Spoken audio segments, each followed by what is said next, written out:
Sephora, I think you're on mute. So, hello. Hi. Today, Good morning. just trying to organize myself. Okay, so let's start our meditation.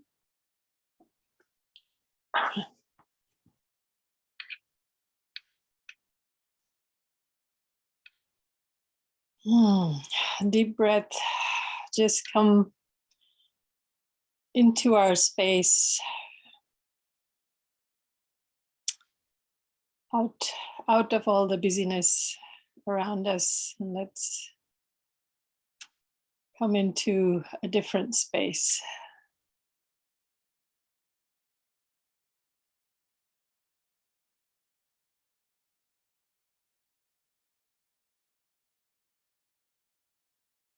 Grounding, connecting to the earth.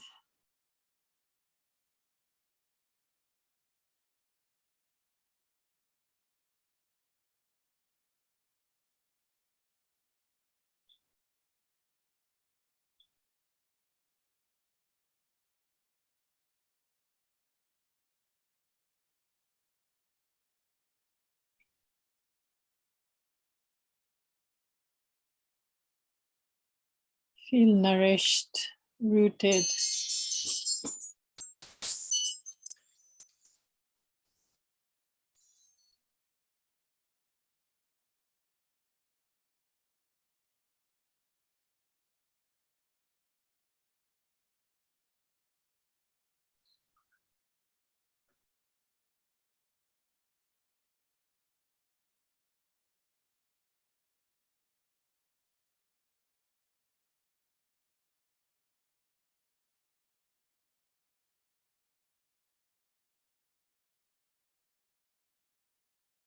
Let go of all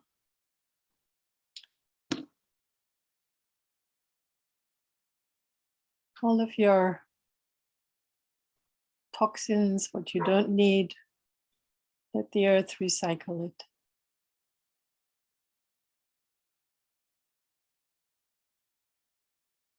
And relax.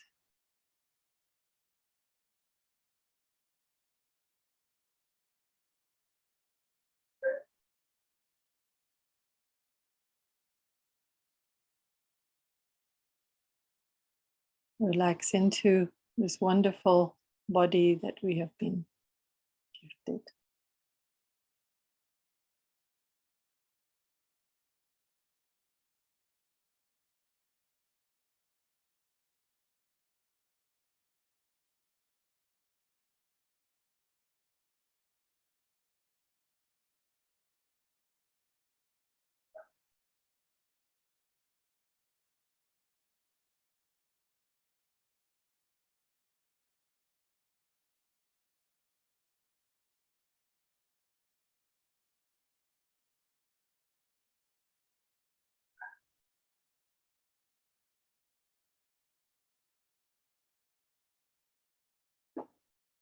Become aware within your body and around your body.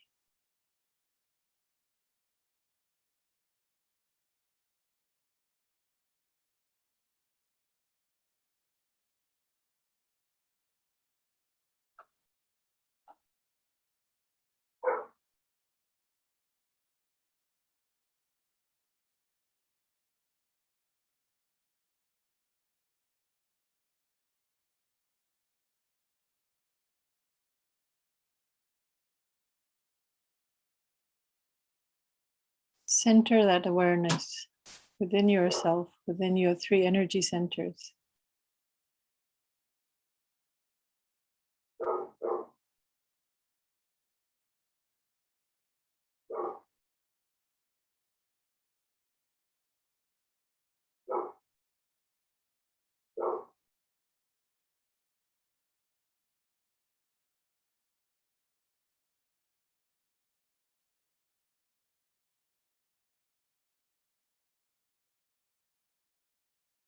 And from the top of your head, connect to the soul star, your soul star in the sky. And then on inhale, raise your palms up to the sky and connect to the sky energy.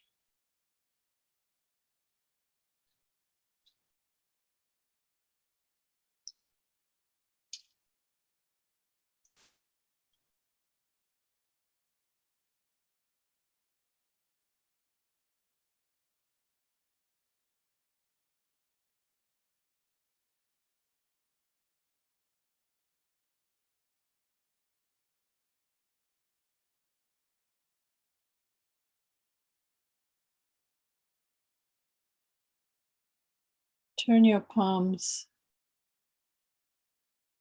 onto your head and ground the sky energy back in through your body into the earth.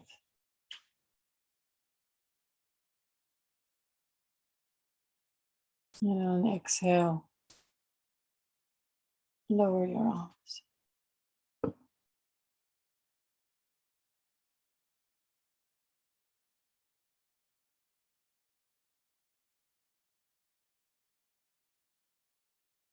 Come back into your power center.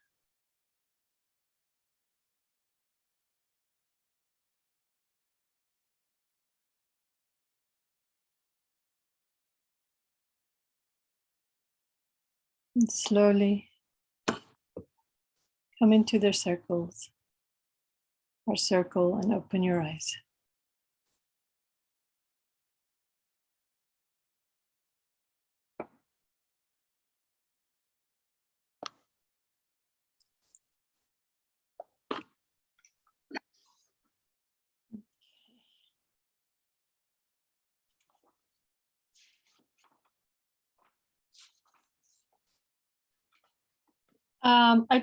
I did want to start with Shiva again, but I think maybe because I know both Anne and Tiago are going to lead our discussion into this novel, and there's so much stuff in this novel that maybe for the sake of time, I won't. I was going to show you a clip, but maybe you could just see it on your own.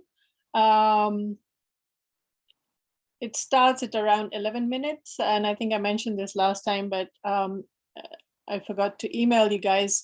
It starts, the Shiva clip starts at around 11 minutes and goes to about 17 something.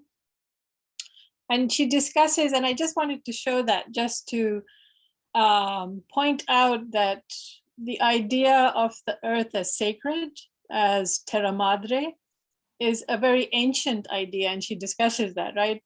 But the idea of the earth as terra nullius, as empty earth, is a very new idea. And just and again we're sort of back to Hobbes and Locke and what was the other philosopher, Bacon, she discusses, right? And how not only were they friends, but they came up with very similar philosophies on different levels. So Bacon through the scientific level, Hobbes through the idea of the state, and Locke through the sort of economic idea. So it's worth looking at that this economic system that we have is very relatively new, and it was created for a particular purpose, right? And she goes into that purpose of how it is aimed at the domination of nature.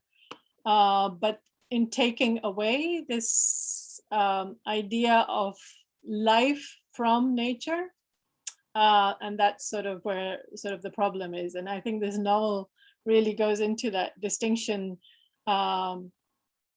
between what is life and the orientation towards that, and are we actually oriented towards death, right? That's essentially kind of the very reductively the kind of the question that the novel is posing, and we'll look at the novel on its own terms, so not to just instrumentalize the novel, but it's a beautiful piece of literature on its own terms. But like most science fiction, and especially about utopian and dystopian literature, it is telling us about ourselves and about the present moment, right? But it's shifting our perspective so that we're looking at it from a different angle, from outside almost, right? You can imagine it from a different, and so things become much more clear in that sense. Like you can draw stark lines. So I'll hand it over to Anne to start us off with our discussion. Wow, thank you, Sephora, and thank you for recommending this novel. I also watched The Gift. Oh, nice. Yeah, I know we haven't had time to look at that, but that's a beautiful series. I'm looking at it again. A little melodramatic, of course, but it just again is that idea that it's from, this is an ancient kind of worldview that we've lost.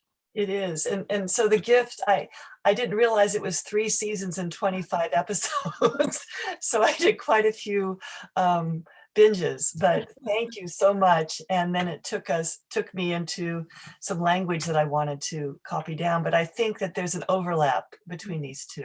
Yeah. I focused on the self name for this presentation, and I went through the book. I don't remember Usha's self-name. Does anyone remember Usha's self-name? No, actually, I don't actually. I think it was the, no, I can't remember. I can't either, and I couldn't find it again in the book. So if anyone remembers it, please say so. But I feel like this, we talked about this, there are 3 doors. And the first door is the door of the sun, which is the interconnection with all of life.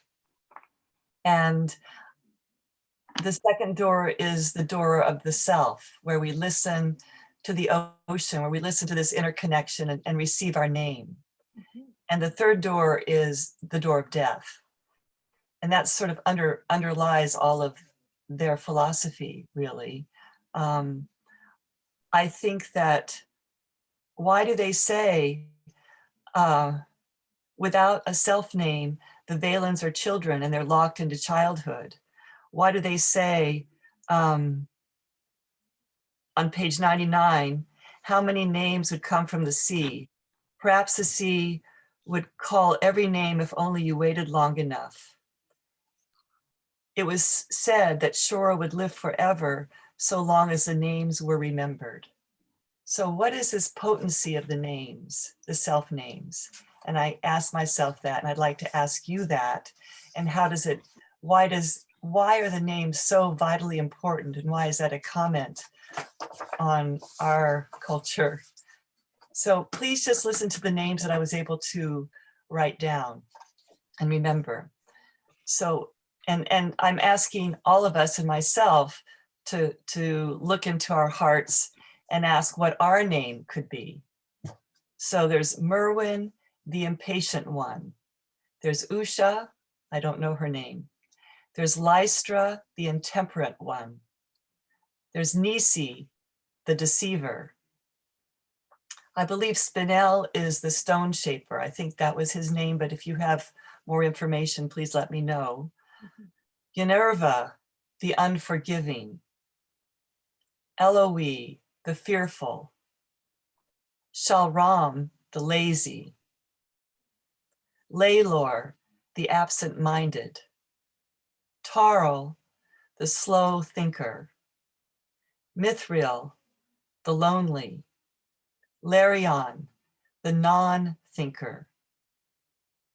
Ronesha, the cold-hearted. U, the jealous. Shion, the restless.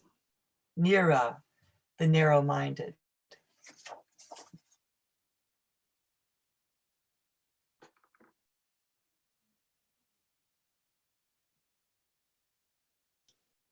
In The Gift, I wrote it down, and of course, right before I'm giving my presentation, I can't find it, but I remember that there's a moment where evil is born in the heart of a young girl, a daughter. And she comes from a family where they're marked with a sign on their body. And this family is the protector of the ancient wisdom. But this one daughter, the older daughter, doesn't have a mark. And she's so unhappy, she feels like she doesn't belong. And she says to her mother, why don't I have a mark? And her mother places her hand on her heart. And her mother says, of course you belong. Of course you're part of our family. Then her mother places her hand on her daughter's heart and listens to what's in her heart. And she says to her daughter, all of us are born with a dark spot on our heart, and it will either grow or disappear. And when we destroy that dark spot, then the light will come out and we will have our mark, something of that nature. So this young girl grew that dark spot and became very, very evil and destructive. In this story of the door into ocean, I believe there's some link with the sharers choosing their names and spending their time, their life, trying to overcome their names. And that has something to do with how we develop our hearts, I think. So when the Shoras had their, or when the sharers had their gathering, they would do much like we just did. They would become one with Shora. So that's what I wanted to say. I feel like those are some pointers for us to think about from this, from these two pieces that you've given us. So I just simply wanted to say that. I also like the ancient symbols. In the gift, they talk about the ancient symbols, and that we find these ancient symbols, and they're meant to communicate to us something. So we've been talking a lot about the hierarchical dualities, but in the gift, they talk about joy and sorrow and man and woman and heaven and earth, those dualities, how they're both present. And it's the final image of the two coming together, and the seed is born out of that they're choosing life. So I don't want to give the whole movie away, but there's another way of resolving these polarities that is shown in the gift. I think that's important. And I think that some of the ancient images or signs that we've been giving for the heart help us resolve those. For instance, you have the two circles that intersect. So I wanted just to share that image with you, the two circles that intersect, which is a way of bringing the polarities together. There's a part of the circle that's being shared, and then there's a part of the circle that's separate. And I feel like that symbol speaks about what the sharers are trying to do as well. And the potency is in the place of sharing. So that symbol. And then if you look at the symbol that Sephora has given for our course, which has many, many of these circles together, the image you have for our course with the tree growing in the middle of all these circles, that comes from an ancient Osiris temple in Egypt.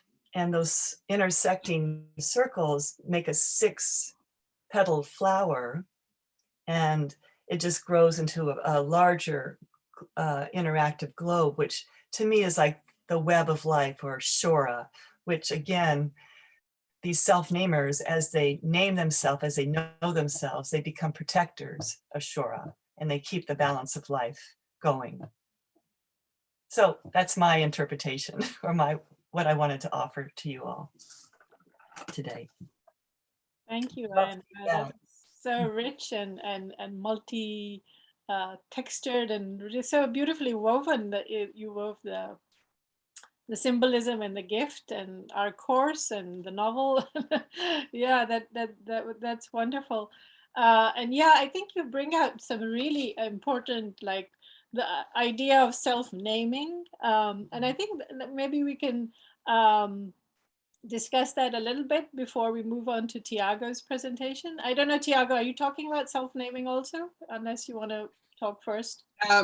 Not quite, not really, but this is it would be one of the things that I would say about the book, but I have other things to say. That's okay.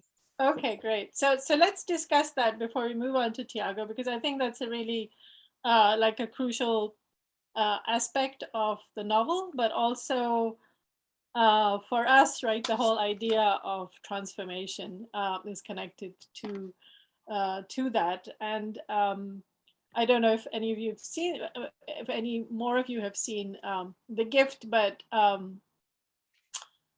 in that, the idea of transformation is then connected to going back into the earth, right? So you're connected, essentially the earth will transform you if you connect back to it, because that's your real home, that's your real self. And that of course connects back to also braiding sweet grass, and how she's conceiving that whole cosmology is very much part of. So why I found The Gift so fascinating. I mean, initially when I saw it, I thought, oh, this is quite melodramatic, and oh, just new agey goddess stuff, and they've just sort of taken it on and now doing it in Turkish. But then I realized, that is the seat, one of the oldest civilizations. Anatolia is one of the oldest civilizations that actually did have this kind of cultures, that whole area, the Middle East, Iraq and Syria, and then Eastern Europe, and this was very rich in that history. The archaeologist that I mentioned at one point, Maria Gambutas, she actually came from Eastern Europe, and she was the one who dug up all of these very ancient symbolic, figurines and these symbols, and she connected these to this idea that there was, prior to a patriarchal culture, there was this goddess worship and all of the, and even in India, the most the Indus civilizations, right? Also one of the most ancient ones prior to the Egyptian civilizations. You have these figurines of women that are not even distinguished as, they don't have faces. I forget the name of those figurines now, but it'll come to me and I'll remind you. But they're female figures. They have very lush breasts, and the vagina is very prominent, and they have very huge hips.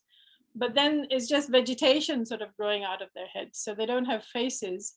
And these are the most ancient kind of symbols in indigenous sort of Indian civilizations, before the Brahmanical traditions that sort of took over, appropriated the more ancient indigenous traditions. And they're located mostly in the northwest, in Kashmir, what is now Kashmir, the northwest of Pakistan. That whole area, these figurines have been found a lot over there, but also in South India, in a different kind of, through a different kind of artistic aesthetic interpretation of them. I forgot what I was, the point, I lost my point, but trying to get back to. The gift. Yes, I know, but I was trying to connect them, and I was trying to make another point, but I forgot that point of where I was going with that, with the connection of that yes, that this is a much more ancient, like thousands of years old. It's in our collective unconscious, right? It's embedded within us, this idea that there is a different way of being and living in the world, and we're all sort of aware of the fact that the way we are going is not quite right, So where does this awareness come from, right? Where does this idea that this is not what life is supposed to be like, where does that come from? And so to go back to Anne's point about self-naming, I'd like to sort of connect that idea of self-naming with self-transformation, with this idea of that there is something buried, you know, some other kind of knowledge or way of being that has been buried. Even Kimmerer, right? She talks about it. They buried us, but they didn't know we were seed. So how do you see these connections, especially through the idea of self-naming? So let's discuss that a little bit.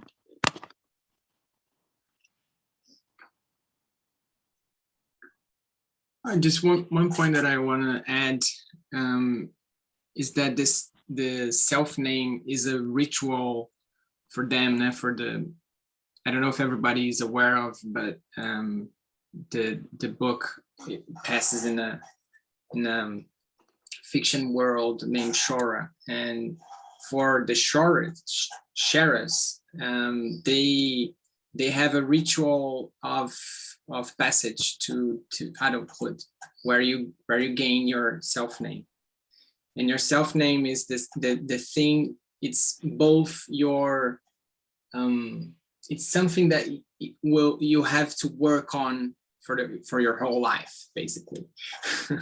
So the impatient one, so you have to work on patient, and you have to, and also it's not a negative thing, because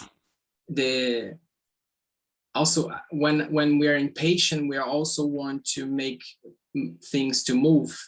We want to give energy to stuff. We want to be on action. So it's both your bless and your curse. So the book always like try to dismantle our moral views of polarity, and this is one of them. So just want to add that. Yeah, thank you, Tiago. Yeah, thank you for like putting it in the context of the novel. Cara? Oh, what Tiago said just that's pretty much what I was thinking too. And I just know when I was listening, I actually listened to the book on tape, and it was such a funny experience that the impatient one was so patient. And I was like, wait a minute, why is she called the impatient one? She seems like the most patient one of all this book. I was like, so it's just, I mean, that was that incongruity of it was, and then, you know, then I felt that, oh, at the very end, she is still, she has like, just like Tiago said, that she was impatient to understand why, you know, the people that were destroying the planet, what they were afraid of underneath. She had the infinite patience to still believe there was something valuable. Or maybe she had the infinite impatience to not give up. So yeah, it was, and I guess I want to just add the word struggle, how it is, I think, the positive struggle of staying with these questions we have, of that she stayed with, Merwin stayed with, to always try to understand the motivations of her opponent. Yeah, I know it's like paradoxical, right? She's the most patient, but she's called the impatient one.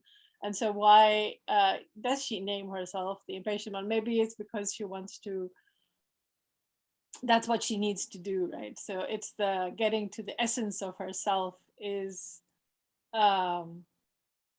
precisely what she needs to become, right? So Kim?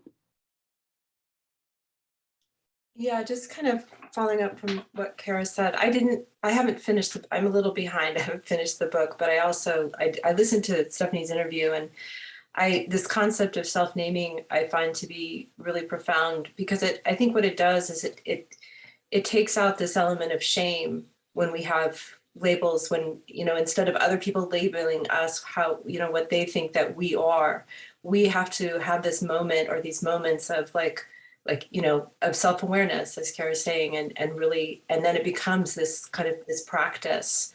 And, but I think for me, this taking away that there's no shame in it, that, you know, I don't know, I think yeah.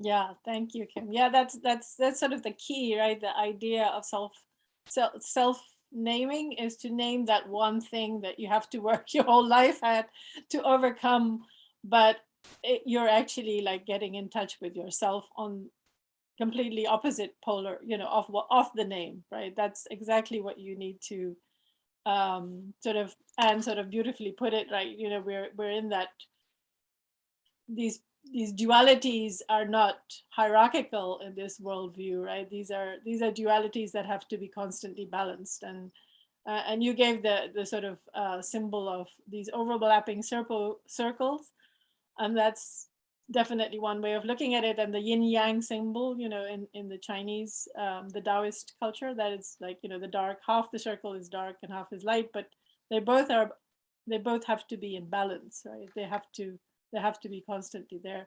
And so they're sort of doing that, but they're accessing, the self-naming is only possible at a certain age. So you have to have a certain kind of self-awareness before you can name yourself in a gathering. And until you name yourself, that's the ritual, right? Until you name yourself, you are not considered a full human being. So you are not completely self-aware. And that's why the critique against the Valens, that they had no self-names. So they're not even adults in their perspective, because they're not even self-aware of what they're doing. So we'll get to Tiago's. Let's and then we'll continue with this discussion. Yes, and also Usha is the inconsiderate one. Inconsiderate, yes. Yeah, I remember that. Yeah, and she's like one of the most considerate, right? You know, she's even like, you know, happy to share all her knowledge with the Valens, despite their destructive appropriation of it. Yeah, Tiago. Yes, thank you. Yeah, I want to bring some blocks that the book raised, but I want to like take it a few steps back and just I'm very visual thinking, so I have to share with you guys. Sorry about, but I have to share. Oh, if I could share screen, can you authorize me, please? For I want to share like just an overview, and I think it's important to understand the book, understand Joanne. So the book, it's has a lot of her history and her influences. Okay, so we are presented in Dora into Ocean. We are presented in two worlds: the Shora world, which is a planet that is covered all in water. So and people lives in some kind of wrecks, bio built and very intertwined with nature. In Valadan, which is a twin planet, mostly patriarchal and colonialist and kind of a dystopia world and committed to violence. Meanwhile, Shora it's populated with a female race of very genetic engineers and specialists and egalitarian politics, have egalitarian politics and committed to nonviolence. So just a brief like overview that the story is about the relation between these two planets. And one planet, one thinks and the other is the moon of its own, but they are twin planets. So there are correlation with that.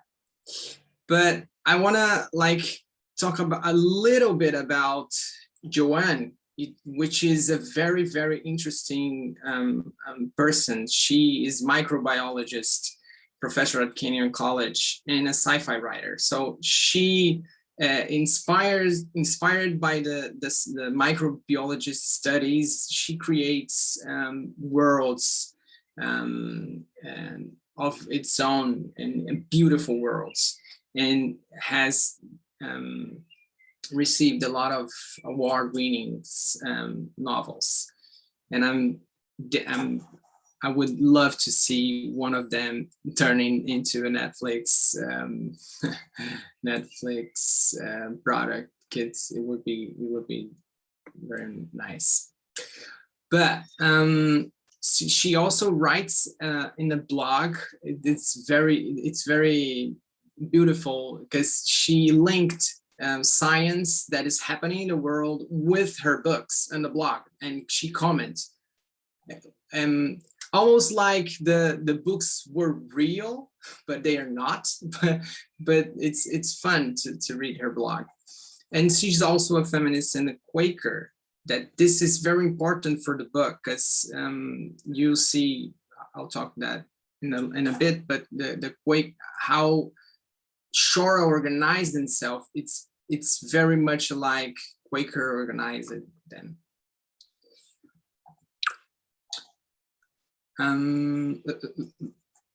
So a bit of context. So the context of she was writing the book, it was like in the mid-80s, and there was fear of communism, nuclear threats, discrediting on violence, and it ends with the peaceful revolution of November '89, and people were looking for new ideas. And one of her influences were Jean Chop, which is quite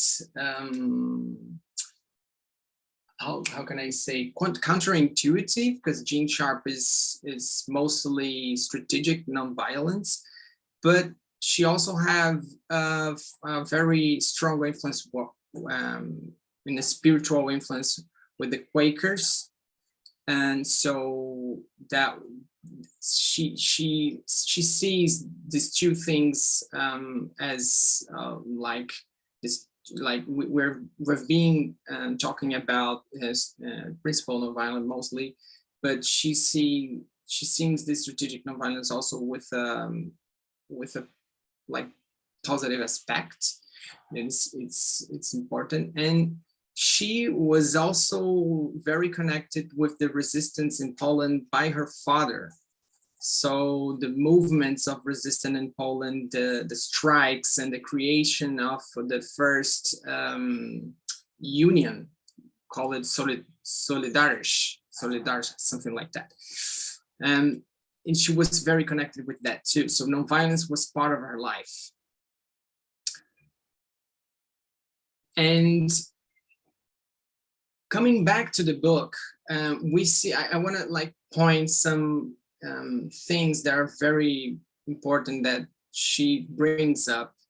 One of them is the function of language. It's something that is very interesting, because to sharers, which is how people of Shora call themselves.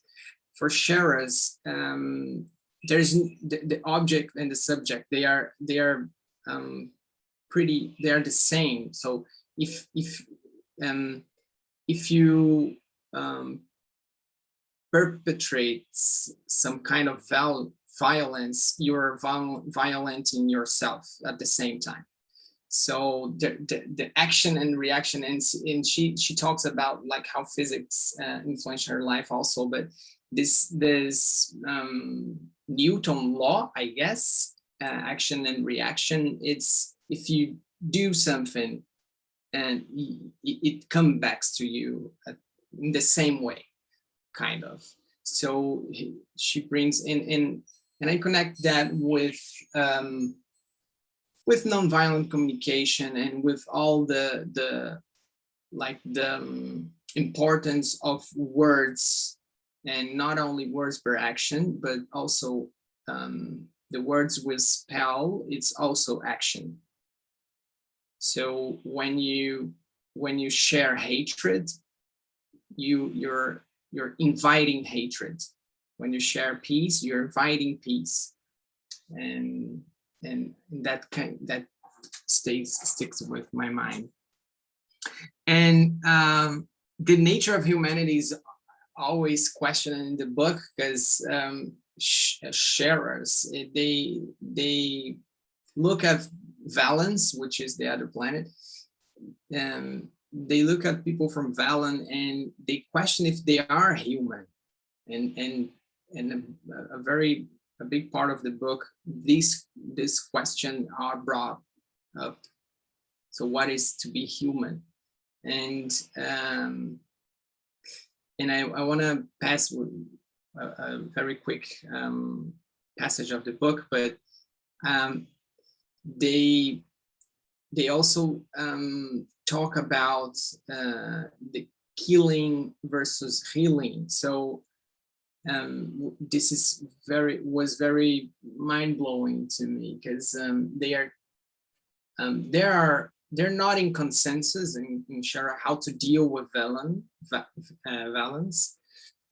And some people think they should be going with their forces, and some people think they should be sharing healing power to them.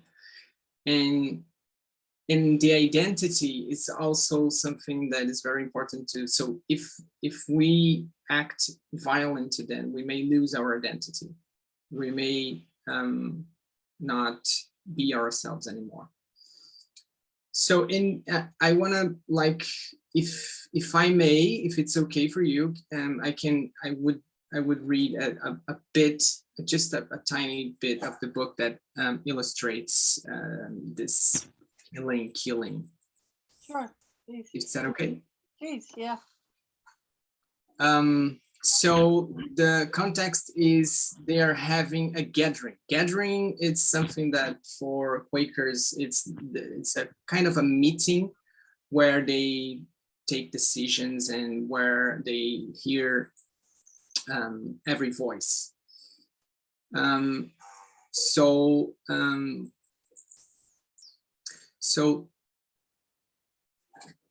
picture this: they are maybe in a circle talking about Valen's presence in Shora planet.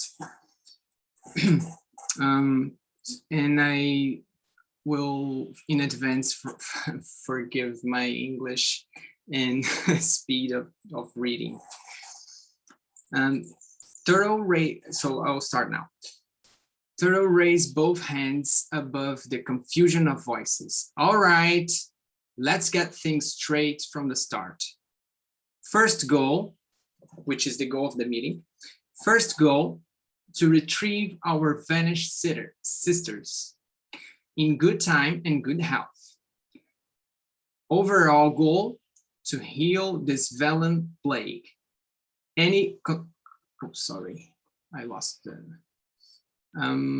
heal the plague. Any constructive suggestions are welcome. Turo glared, fleeting a rare lapse. Someone shouted, let the Valen lovers go talk with them. We all know they're good. We all know what good that does. A few laughed, other turned icily still. Minerva said, let's talk sense before half of us walk out and the other half go unspoken. The simplest solution is to share a strain breath microbe that the Valens can get rid of. It won't hurt a bit, but it will do the trick. They will all scurry out from Ocean Door. Heads nodded like air blossom bobbing in the wind. A good start, Truly agreed, but does that get our sisters back? Would our sisters wish to see us all stay like this, with incurable ragtide psychotics blurring through our homes? We will all share their madness before long. Mirin's heart pulls faster. Mirin is one of their leaders. Pulls faster. Suppose we already share their madness, she wondered. We are one species, only one, she thought, as others, door closers, shouted support for Vinier's call. Layler asked, what if it doesn't work? Some valens get used to breath microbes. Others will be crazier than before. That exasperated Viniver. Anything can go wrong, but how will we know if we don't try something? Who got a better idea?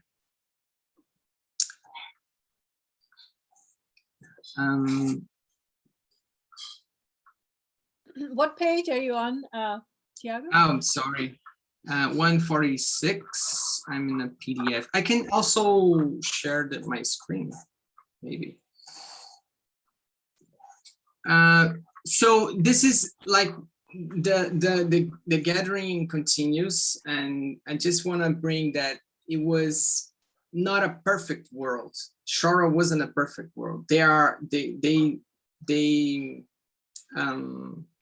disagree on ideas, and at some point in this meeting there were a proposal to bring force and this figure, Miriam, she was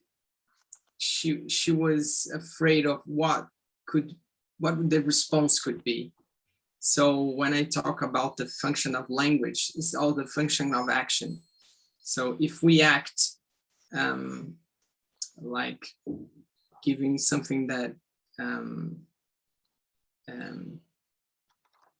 that is like violent in a way, we will be responsible with violence. So they were in the end of this gathering, they agreed to go to healing path instead of violent path.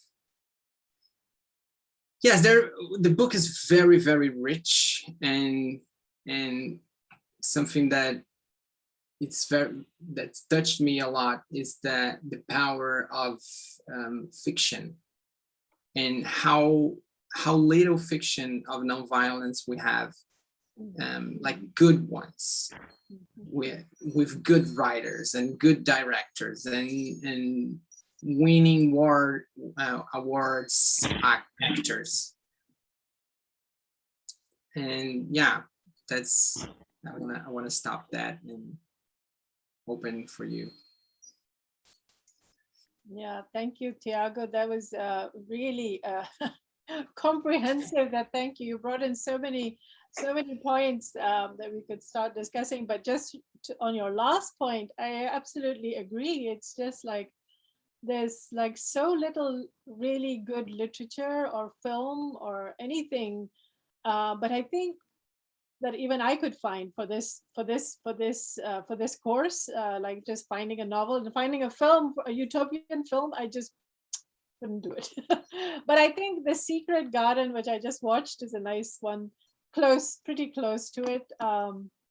But yeah, very few. But I think also because people don't really understand what nonviolence means, right? It's given this label of not killing, just that's it. And so that's, I think, what the most interesting thing that I found in this novel is this exploration of what does nonviolence, like why is it important not to kill? You know, so it goes much beyond. I mean, it engages with obviously Gene Sharp's how the strategy of nonviolence is so effective, right? Even if it's devastating on many levels, it is eventually effective. Like even the troops start, they start converting the local troops. They start going soft, and they start letting the sharers go, and all of those. There's even a mutiny amongst some of them, because they think Relgar is going too far, and all of that, so that all on a strategic level, she's showing it works. But but the novel is going much deeper than that. And thank you for bringing up the context of the author, right? So the context, that's also crucially important, that she's a Quaker, and so why is nonviolent? And if you notice, nonviolence is never mentioned throughout the novel. The term nonviolence is not mentioned throughout the novel. So it's much more deeper than the idea of strategy as a strategy, right? It's a way of life, it's a way of being. And that's sort of the crucial component that she's trying to grasp at Merwin, even though there are these factions, the door closers, right? the door closers who want to engage in violence. But even for them to justify the use of violence, they have to make the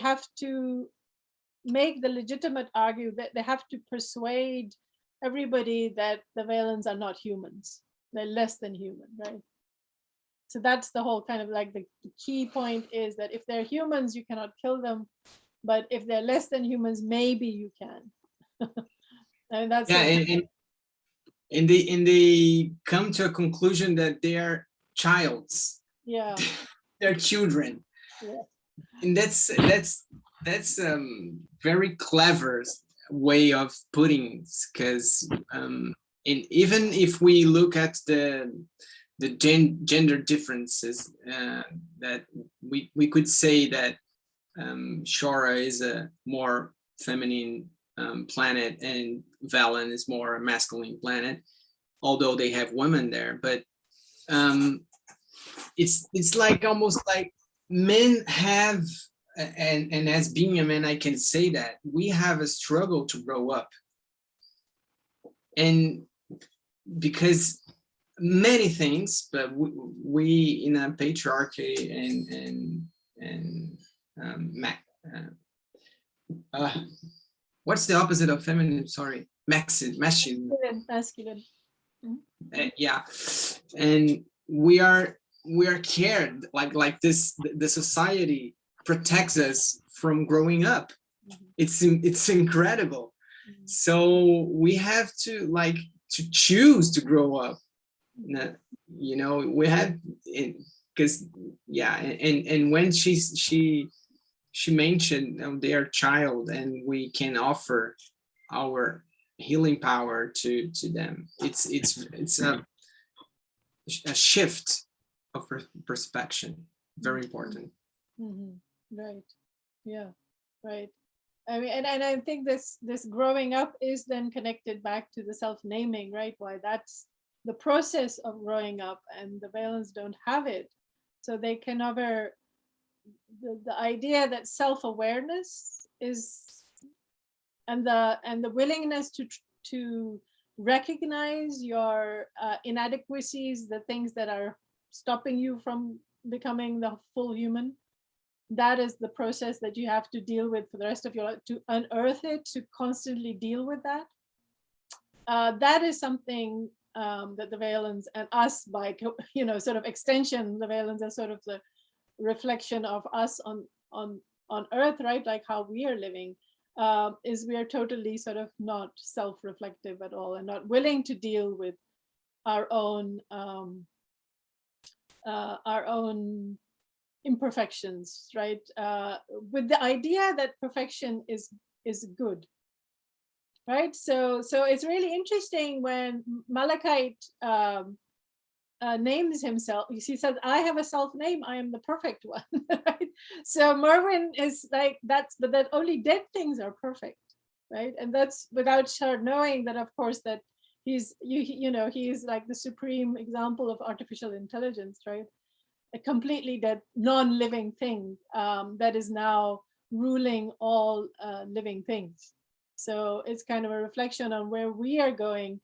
Sort of, we had this slight discussion on artificial intelligence, right? Last time, what's the problem with that? But the idea that artificial intelligence can become much better than living beings, can then rule, tell living beings how to live their life. That's sort of the huge, then Merwin sort of goes into this huge, she goes into that white trance, right? So that's the other thing. That's there's the key component. The white trancing that they have and what the Valens don't have. When she learns that Malachite is artificial intelligence, he's a non-living being, so she goes into white trance. And so now I want to, I mean, any reactions to what Tiago is saying, but also I would like to discuss why white trancing is such an important thing and how they want to teach that to the Valens and saying that will liberate you. Why is that? But any other reactions that you guys want to make to what Tiago said? So many things that, yeah, I would love to discuss any of those, whatever is. Cara, did you have your hand up now, or is this from before? I'm not sure, sorry. Oh yeah, I do have another question, comment. It has to do with when Merwin is being tortured by Rialgo. There was a key thing that happened there, and I think that, because I was listening to it on Book on Tape, I missed some of the details of it. But so that's what I was just wondering if anyone wants to talk about that part. But what I understood is that, you know, she says something to Rialgo like, you know, can you see, you know, me in the like, it had to do with like the interrelation between the two. And she said something about like, what do you see when you look in the mirror, Rialgo? Like, you will, like, so she posits that self-reflection, you will see your deeds and you will be haunted, or it's like, so it's somehow when she says it, when she makes that statement about self-reflection, she disarms him at the core. But there's this point before that I didn't quite get, that has to do with, like, I think she seemed to be saying to him something like, do you see me also in yourself, or do you, do you know what I mean? Does anybody remember that part? There was this reflective kind of thing going on that was the key to disarming his violence. So that's my question. If anybody noticed that, or Yes, so she says you will always see me when you look in the mirror. And that's how the book ends, where he looks at a reflection and he sees her as well. He can't get away from it. It's almost like in The Gift. There's a moment in The Gift where she puts her hand over the water and you see the reflection of her hand in the water. So these two, it's the interaction between, like Tiago put the two planets as reflections of each other, the mirror reflections of each other, in a way.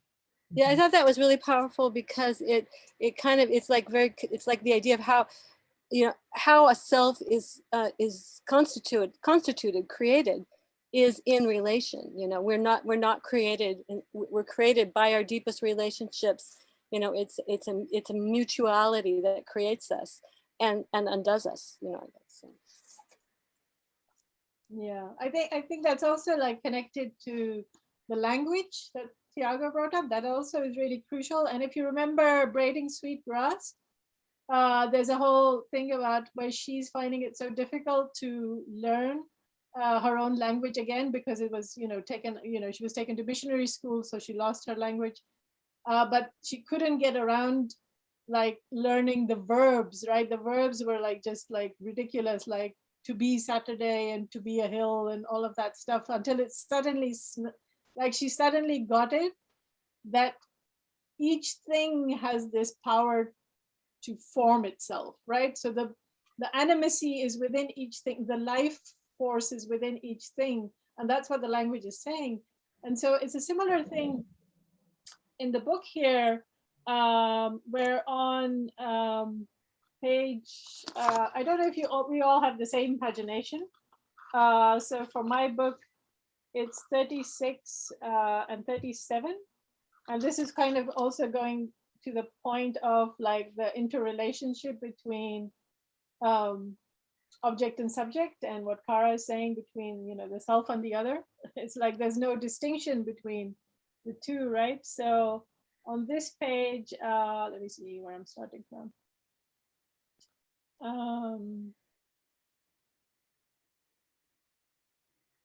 It's at the bottom of my page 36.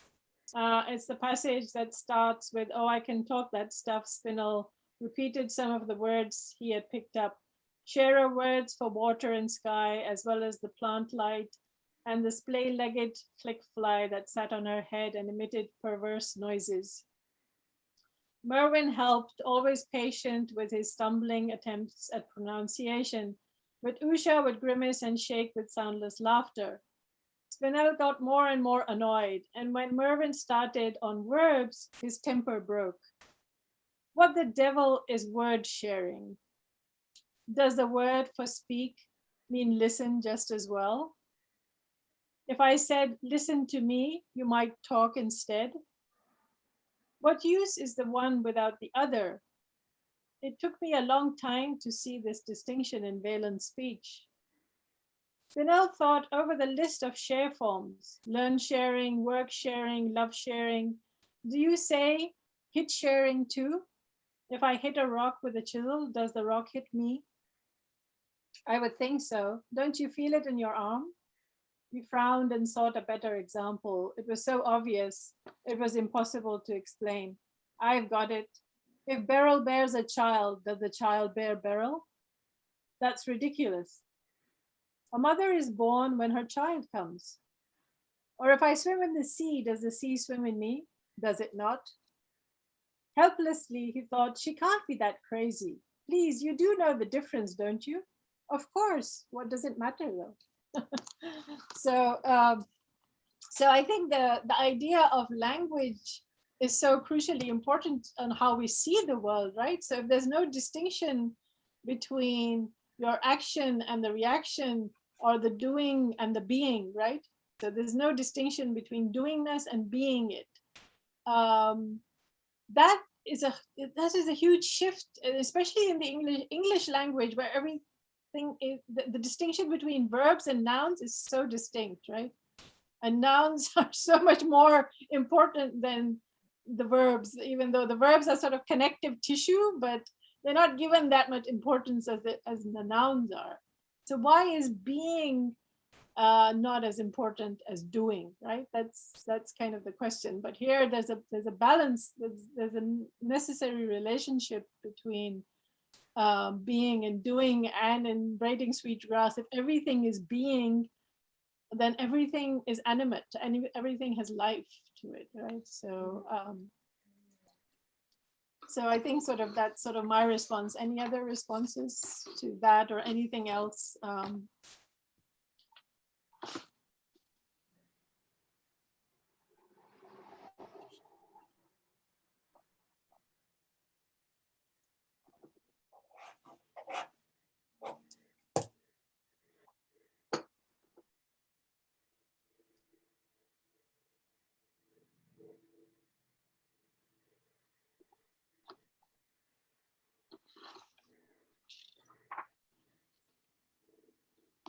And also I think the kind of like visually, it's like really, I mean, also connecting to what Martin sent us about the donut economics, right? We're getting back into the circle, we're getting out of the lines, we're getting into circles. Sort of just the visually, you know, the Vahlen, the Irides palace is built like a pyramid or a triangle or something, right? And with a hierarchy, there's the patriarch on top and all the others on the bottom, kind of the lesser beings on the bottom. Whereas the Shora is a circle, right? Everything's is a circle. And the gathering is, of course, the circle of getting together. That's sort of something that many indigenous communities, they sit in a circle and debate. And so that's also radical democracy, right? Radical democracy is not about majority rule. Radical democracy is not about majority rule. Democracy, radical democracy is about consensus. Everybody has to come to an agreement. And for everybody to come to an agreement, there's a whole process of negotiation and, you know, talking and this and that and conflict and resolution. And so it's like a whole process. You can't get to a decision like, okay, this is it, let everybody vote and that's the majority and here we go, kind of thing, right? That's not real democracy. And these many indigenous cultures have that. You know, even in the Pashtun tradition, the Jarga system is that on a local body as well as a measure. You sit in a circle, everybody is equal. It doesn't matter which, you know, if you're a chief or you're just like a serf or whatever it is, you have the equal authority to speak, and the consent, and the community has to come to a consensus. That is, at least in ideal form, right? It got corrupted through colonial, and now of course through all of the wars in Afghanistan and stuff, you know, so that whole system has been, but in its actual ideal form, that's what it is. It's a place of democracy, everybody, and that sort of ideal form is now being taken up by women in the area. They're saying, well, Pashtuns are, you know, that here is the Jarga system, we're all egalitarian. Why are we not included in the Jarga? And so there is actually now a women's Jarga group. It's called Sisters, something Sisters. I think I have it on. I have the link of it on the syllabus, which is again that idea of if it's there in ideal form, why is it not there in practice? And so to link that to the idea of why utopian imaginary is so important, right? It's really crucial, and it allows us to bring that into being in the world. Not, of course, in perfect form. That nothing can be perfect, but that's sort of the impetus for it.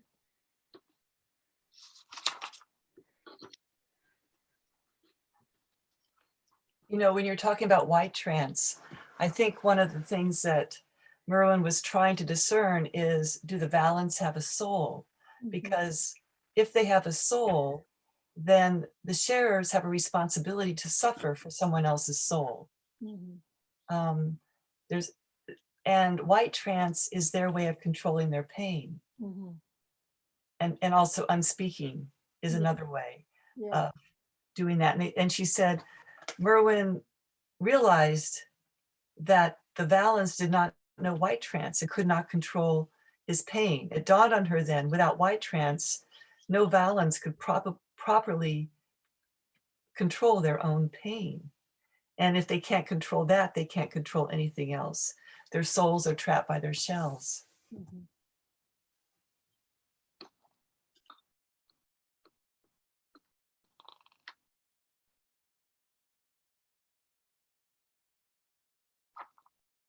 I was just trying to find a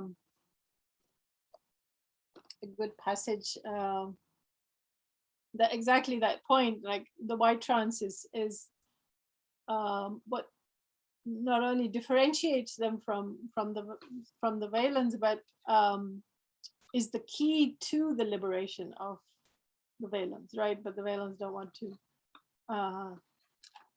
Let me see if I can find a passage, but anybody else please jump in meanwhile while I look for that.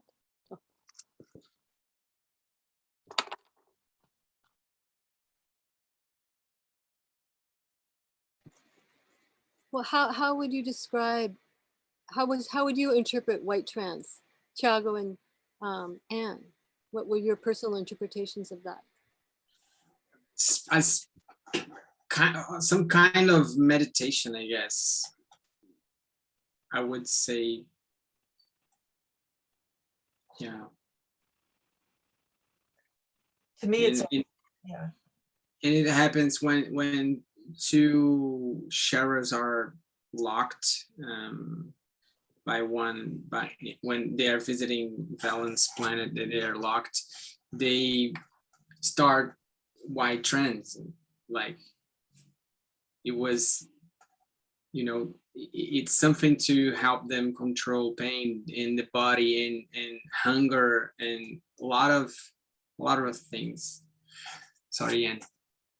yes, and it happens when the most violence is happening. So it's like the polar opposite of that separation. And when they're in white trance, they fly into kind of like the meditation today when Sephora was talking about our star or feeling ourselves a part of the universe. In white trance, they really do deeply fly in to that state of unification, and have an ability to not be alive anymore, actually, to stop their lives. They have a choice of just leaving altogether. And they also are on a search for truth, because without the truth, they have no strength. So Merwin was in her greatest crisis when, what Sephora was describing, when she went into white trance after she learned Malachite was death, and that Berenice had betrayed her by having her even talk with the living dead. So she had to go inside and find some truth that gave her enough strength to come back and be in her body, it seemed to me.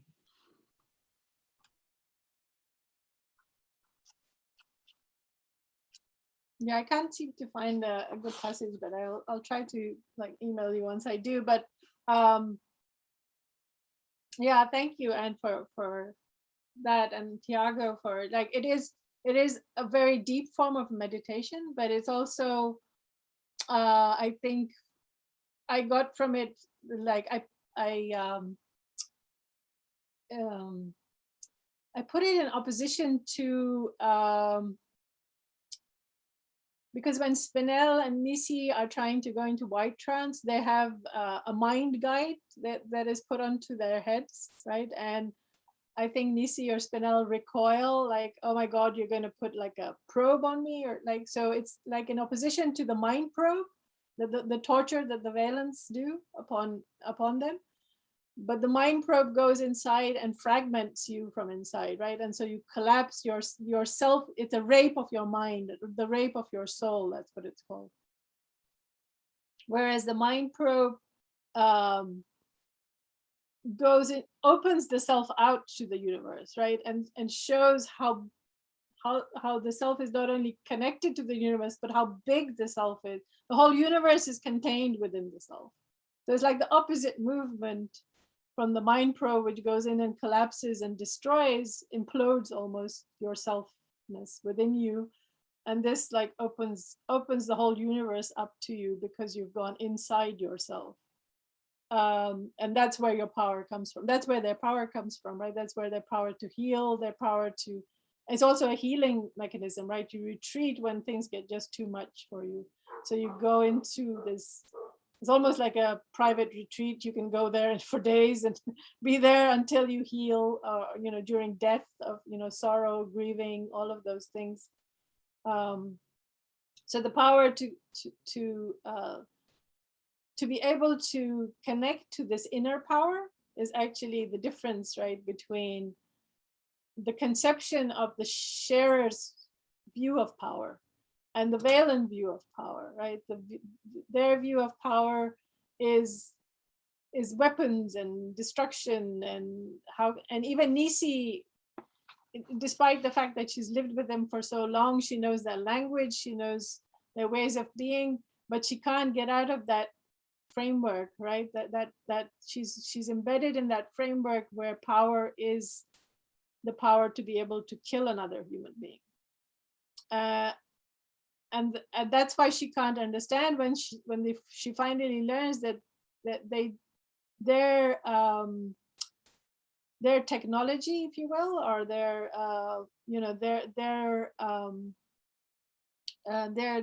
knowledge of life forms is so sophisticated that they could destroy the Valens if they so choose. They have that technology, but that's not the ends towards which it would actually destroy their ability to know that way, right? If they were to use it.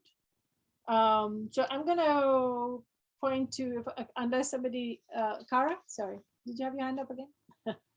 Oh, well, when we're done with the white trance discussion, I do have one last question, but I'll wait. Sure, I'm actually not going into white trance, so go ahead and ask your question. Well, this is a hard one because, I was listening to this over the past 2 weeks during the events in Afghanistan. And so I wondered what Anne and Tiago thought about that juxtaposition of realities, the fictional hope and the reality in Afghanistan. And applications between the two.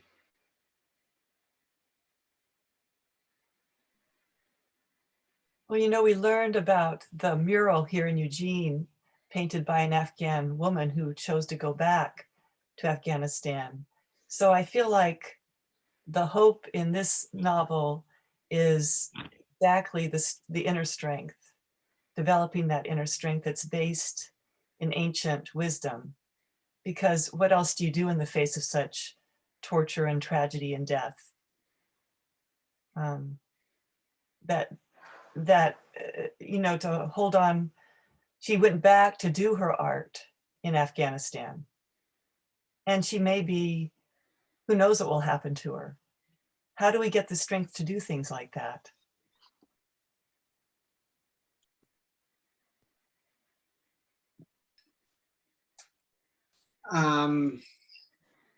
It's difficult to see, like, because what the Taliban taking over Afghanistan, it's like I'm like, I see myself in my path of nonviolence, like climbing little mountains. In Afghanistan and being invaded by Taliban, it's like Everest, and I see just it's so hard how we could like think in a nonviolence way to deal with Taliban.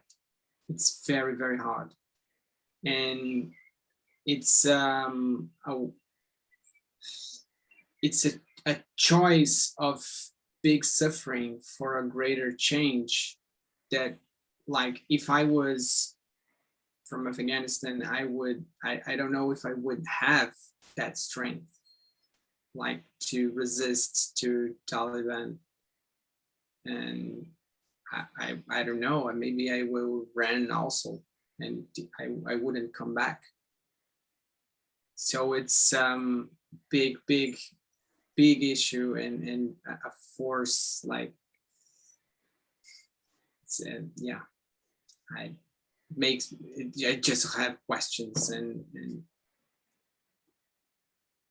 because it's so many things that went on to Taliban have the power that they have today, and so many things happened to that, and I'm, yeah, and the discredibility of and ignorance of nonviolence is also so big that, yeah, I don't know, maybe I'm just a little maybe a little hopeless how to deal with that.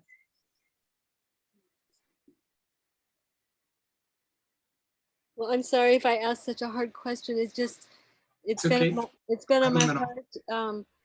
And yeah, we should share the Shami, I think her name is Shami Hassani, is an Afghan graffiti artist who has beautiful imagery that of course is now being painted over her many murals in Kabul. But she has murals in Eugene, in Rome, in other places around the world. Maybe I don't remember if she has one in Brazil, but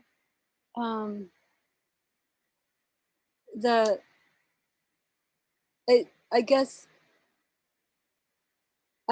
I just think that somehow these two, well, of course we know these ideas are related, and we have to hold on to hope still somehow in the midst of this pain. Yeah, I think they are very much related, and also I'd like to offer a little bit of my perspective on Afghanistan, if I may. I think it's being framed as the Taliban invading Afghanistan, but is actually their country, and they were resisting a foreign occupation for very long period. So the whole context of first the Soviet invasion and then the US invasion is being sort of taken out of the whole picture. And whether you agree with their methods or disagree with their methods, it is a local resistance movement, right? It is a local guerrilla fighting to take away a US occupation. And where I found, I think, a little bit of hope, I don't know if I can call it hope, but at least the awareness. I don't know if this will like catalyze anything within, you know, US policies, but sort of the failure of militarism, right? The huge failure of like this war and the Vietnam War and what they've been doing in Iraq. And I mean, ISIS have come out of the invasion of Iraq and Syria, right? So, but on the other hand, I'm like very cynical about this fact that this is a huge industry, right? The military industrial complex is one of the hugest industries, and it makes a profit on death and war. So sort of to connect it back to the novel, right? That death bears a wage, right? There's a wage to death. And that's what Mervyn is also finding out, right? The wage to death is not just the profit. There's some other motive behind the desire for killing. And what is that? And this idea of creating wars that cannot be won, like I'm sure there's very intelligent people in the policy, you know, US government policy that know that this is not a winnable war, but yet they choose to do it. So they choose to create these conditions of, it's called, what is it called? It's called controlled chaos. It comes from Israeli policies. You create controlled chaos so that you have particular conditions in which to further your end, even a humanitarian end, right? Then you create a crisis, then you create humanitarian aid for that crisis. So it's related. It's like, yes, why do you need humanitarian aid for people in the first place? That's not being addressed. Like right now, it's not being addressed. Why do you need humanitarian aid for all of the people? Why are they stuck there? Why is there such chaos? Maybe that in itself is profitable, right? So we have to look at our industry, like the whole sort of key of the novel is this orientation towards death, right? Even our medical system, which is now bigger than the military industrial complex, the pharmaceutical medical complex is bigger now, more profitable, and it is now getting in alliance with the military industrial complex. That too is oriented towards disease and death, not towards health, right? Maybe called healthcare, but it's not towards health. And sort of, it's really interesting in the novel, she was like Mervyn, when she's taken to prison, she's not sure what's more dangerous, their medical interventions or her being in prison, right? So because they have to cut you open in order to heal you. She's like shocked. Why would you cut me open in order to heal me? And sort of like our whole vocabulary of healthcare is also that militaristic, right? Even in this, we are in a war against the virus. We are now in a war against our bodies. Literally, we are in a war. The war is now internalized. The terrorist is now within us. I mean, that's like the most scariest thing for me. I don't know if you guys see the connection, but I'm seeing it, and it's really very scary for me. But yes, Anne, please. Well, in the book, they say it's because they despise themselves, ultimately. And I thought the image that you use of them probing the mind, their mind probe, power over the mind, as a difference from creating the white trance. That's such a potent difference of how we deal with the mind in here. And then the quote on page 218, where Merwin finally puts it all together, and she says, wage and payment, those concepts the traders valued above life itself. I mean, that's fundamentally the problem. And she kept asking, what is it about death paying a wage?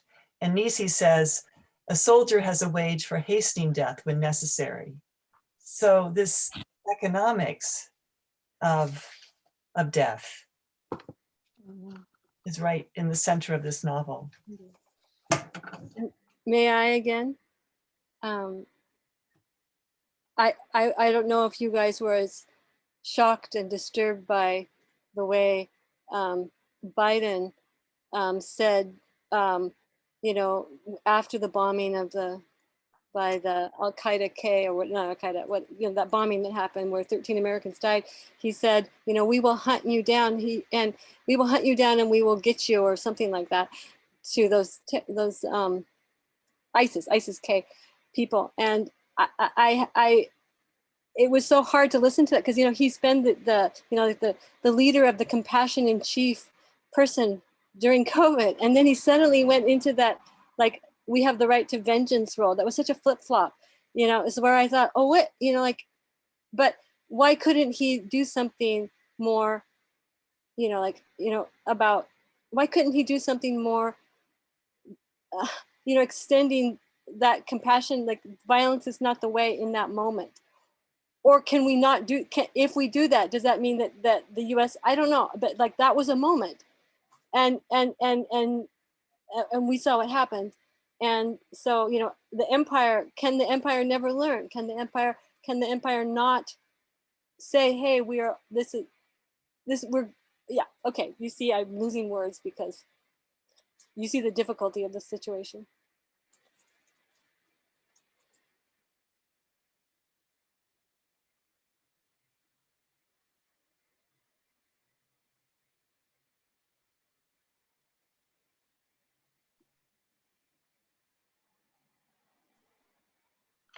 I'd like to look at a passage. I think it really speaks to what we're talking about right now, what Tara is sort of bringing up as well. I think sort of the larger understanding is really necessary, because I don't think Biden, one person can make a difference here, right? Like we had this hope with Obama, and, you know, Biden, oh, Trump will go and suddenly everything will be fine.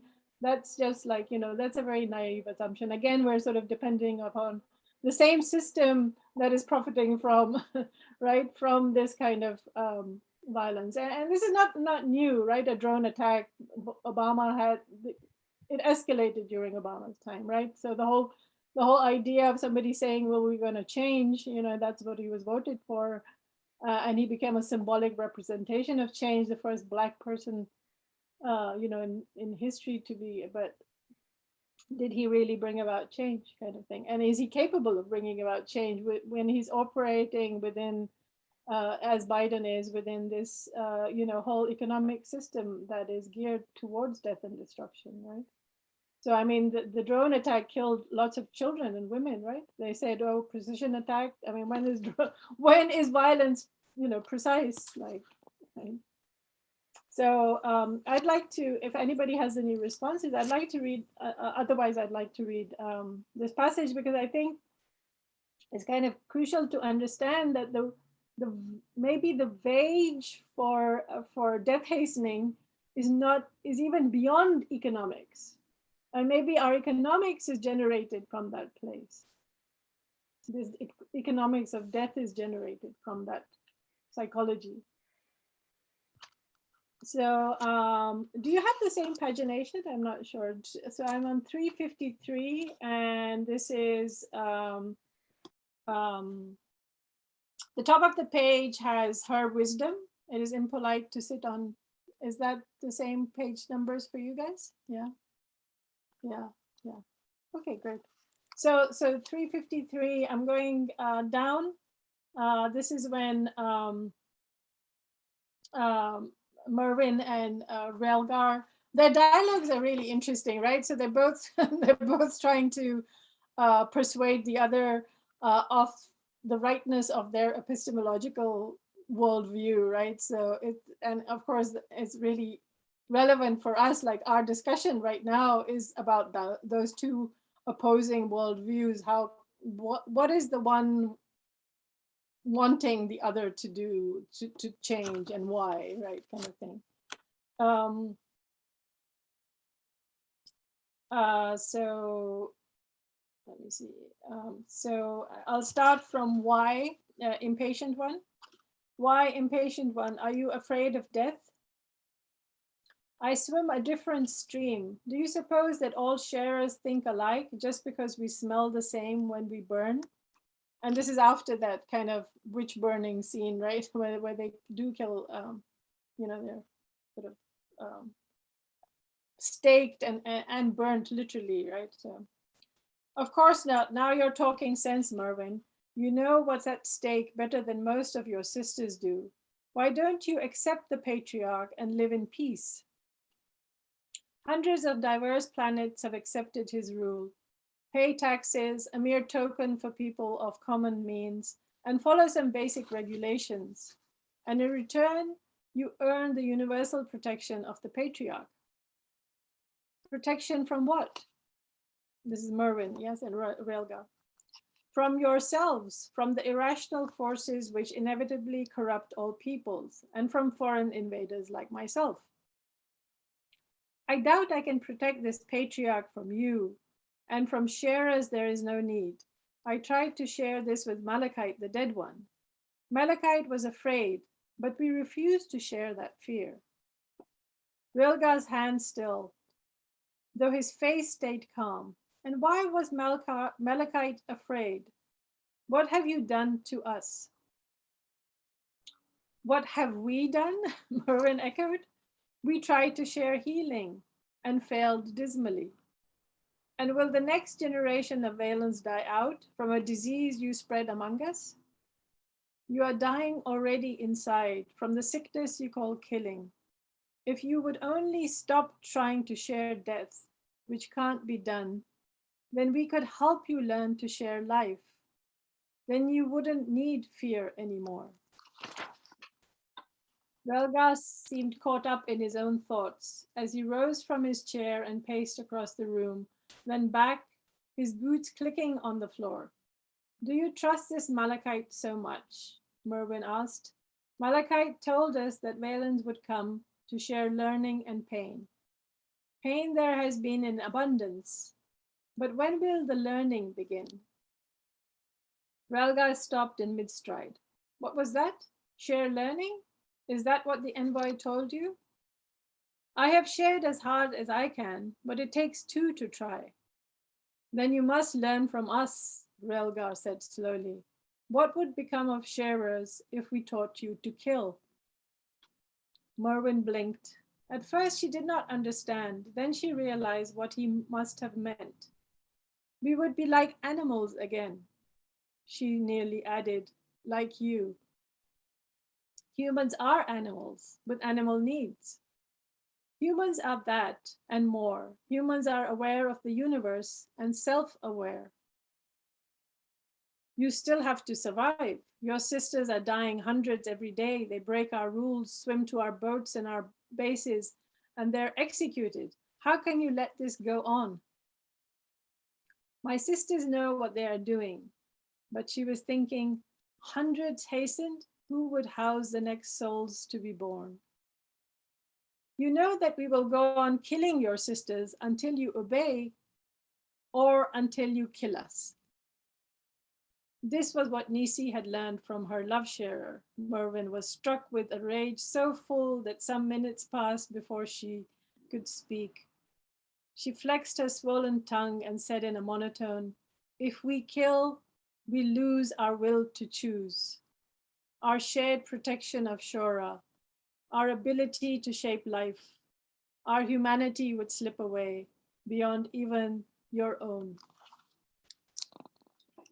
And so I thought, I'm not sure what you guys think, but I thought that that was the wage for depth, right? Almost like that kind of psychological need to make the other like yourself so that you don't have to even question, because if they become like you, then you don't have to deal with the fact that what you're doing is wrong or right. It's just the way things are, right? It's the natural way to be. It's a human animal instinct to kill or be killed. And but what Mervyn is saying is something, completely opposite. Like she said, the very thing that makes us who we are, will be lost. And that's exactly what she is resisting, right? That's the resistance, that's her resistance and his desire to break that resistance. And in that struggle of her way of being, like oriented towards life, and his way of being, of oriented towards death, lies the whole kind of definition of what is a human, right? That's sort of the key to the novel, and sort of the key to what we're sort of discussing. The key to these different cosmologies is like, how do you define the human? Is it something that is intrinsically geared towards violence, or is it something that is not and is geared towards life? So that's my sort of response to all of this, kind of that we shouldn't be looking at this just merely as a work of fiction, but as something that is clarifying the thinking of what it means, what nonviolence actually means, without using that term. Like, it's just, let's use another term. Maybe let's use life. Like, let's, how do we orient life towards life and not towards death, towards all of these machineries that are oriented towards death? And the profit is maybe even more than the economics. It's what generates the economic, the psychology of not wanting to, shutting that door of why we have created that society, why we have created the society we've created.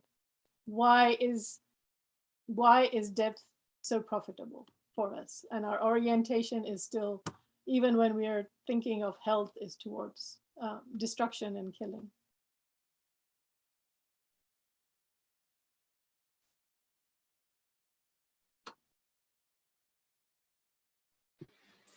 Thank you.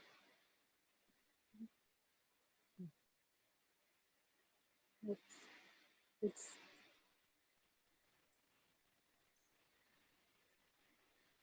Yeah, there's a wholeness. There's a wholeness there in what you just said. Thank you.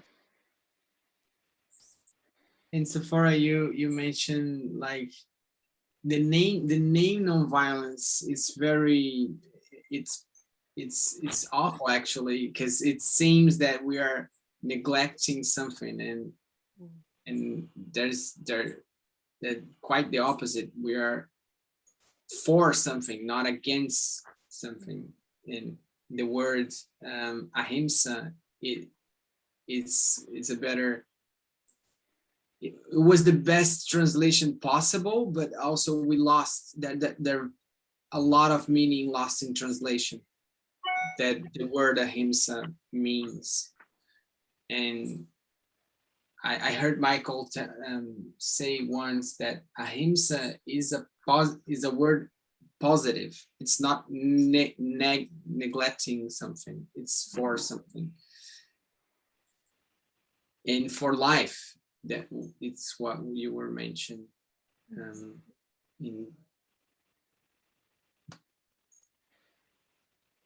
That's the importance of language and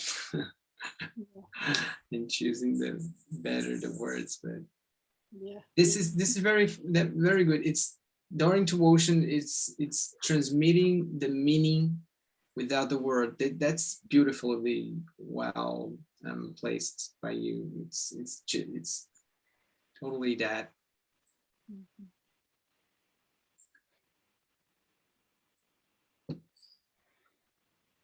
Yeah, Fabiola has a nice comment on reverence for life. Yeah. Do you want to, Fabiola? Sure. I'll just add a little bit, because the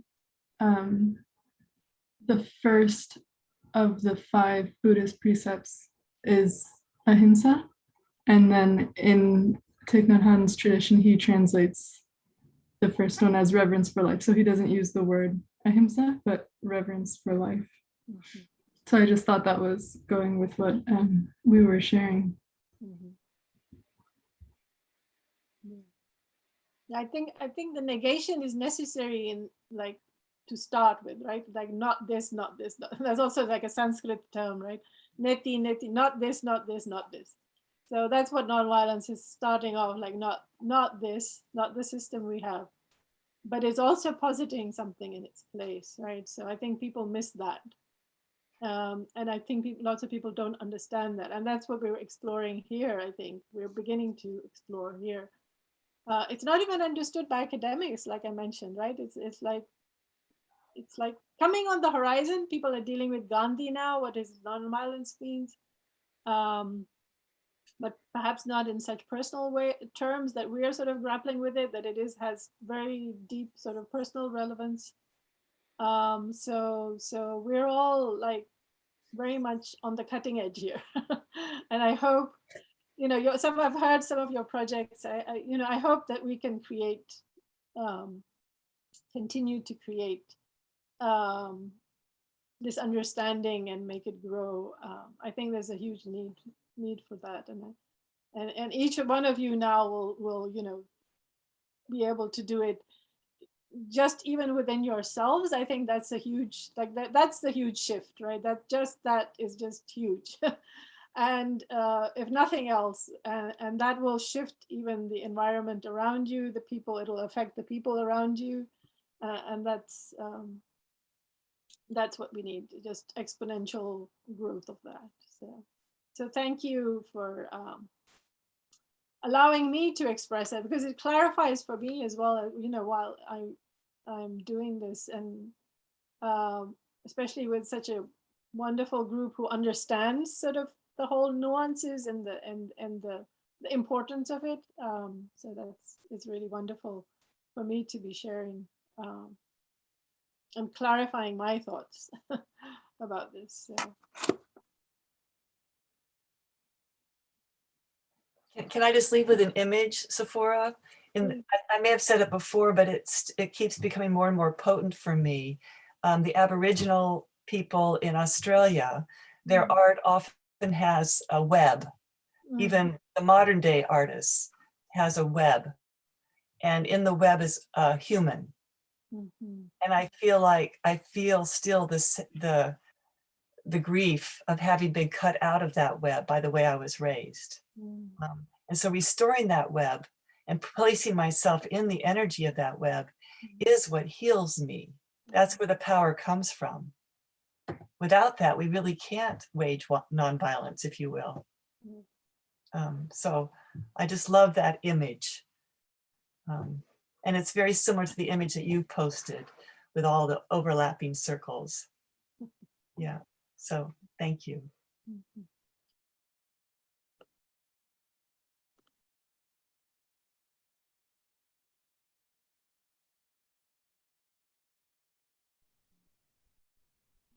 Okay, great. Thank you for such a wonderful discussion.